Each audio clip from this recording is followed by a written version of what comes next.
कोल्हापूर लोकसभेसाठी 7 मे रोजी मतदान होत आहे।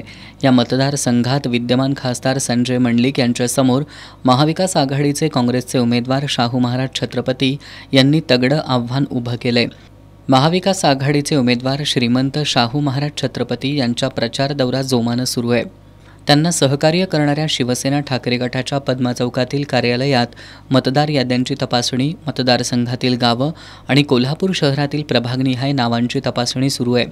प्रचार सभा आणि प्रचार दौऱ्यासाठी लागणारे पक्षांचे स्कार्फ, टोप्या, चिन्हांचे बिल्ले, झेंडे यांची जमवाजमव करून वितरण करण्याचं काम सुरू आहे। 6 विधानसभेची जी प्रचार यंत्रणा जी असते, मग प्रचार यंत्रणा रोजचे कार्यक्रम असू दे, रोजचे मेळावे असू दे, सभा असू दे, पदयात्रा असू दे, प्रचार फेरी असू दे, हे सगळी यंत्रणा आपल्या संजय पवार साहेबांनी जिल्हा कार्यालयातील पद्मावतीच्या ऑफिसमध्ये सगळी यंत्रणा राबते।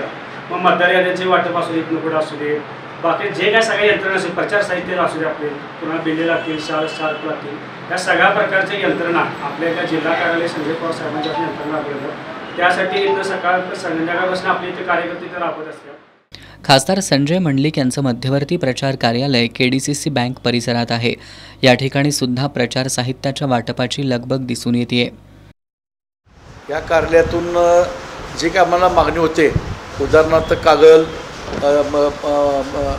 आजरा, गडिंग्लज, कोल्हापूर उत्तर, कोल्हापूर शहर, ह्या सगळ्या कार्यकर्त्यांसाठी इथून सगळं प्रचार साहित्य आम्ही वितरित करतो आहे। सगळीकडे चांगला रिस्पॉन्स आहे।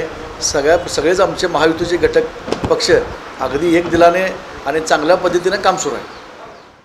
शिवसेना शिंदे गटासमोर कोल्हापूरची जागा राखण्याचं आव्हान आहे, तर महाविकास आघाडीला शाहू महाराजांना संसदेत पाठवायचं आहे। या रणांगणात शिवसेना शिंदे गटाला महायुतीतील पक्ष पाठबळ देत आहेत, तर काँग्रेसला शिवसेना ठाकरे गटासह घटक पक्षांची साथ मिळत असून शिवसेना ठाकरे गट आणि शिवसेना शिंदे गटाच्या प्रचार कार्यालयांमध्ये रात्रंदिवस कार्यकर्त्यांचा राबता दिसतोय।